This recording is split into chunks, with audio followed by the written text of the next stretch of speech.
तब उन्होंने अपने प्रिय शिष्य हेमराज जी से इस घटना का उल्लेख करते हुए कहा था, दीक्षा से पूर्व आत्म परीक्षण के लिए मैंने जो नीरस पानी पिया था, ऐसा पानी पीने का अवसर जीवन में फिर कभी नहीं आया। अब भिखण जी ने अपनी माता से दीक्षा के लिए आज्ञा मांगी तो उन्होंने स्पष्ट मना कर दी।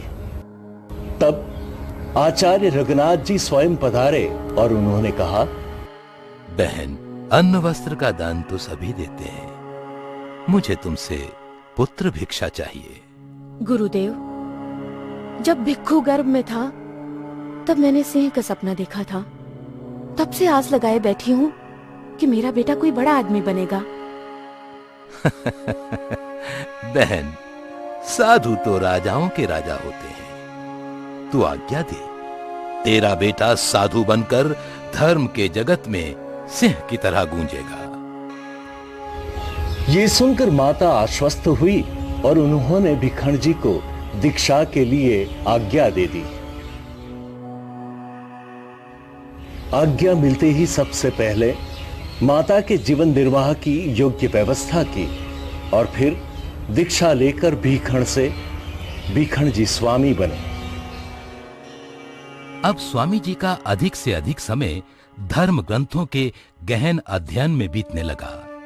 उनकी इस ज्ञान पिपासा और वैराग्य के कारण उनमें भावी आचार्य के दर्शन होने लगे। विक्रम संवत 1815 में संत भिखण जी के मस्तिष्क में साधु वर्ग की आचार विचार संबंधी शिथिलता के प्रति एक क्रांति की भावना पैदा हुई।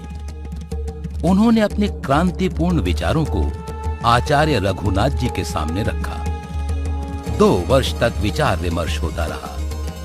जब कोई संतोषजनक निर्णय नहीं हुआ, तब विचार भेद के कारण विक्रम संवत 1817 चैत्र शुक्ला नवमी को कुछ साधुओं सहित बगड़ी मारवाड़ में उन्होंने अभिनिष्क्रमण किया।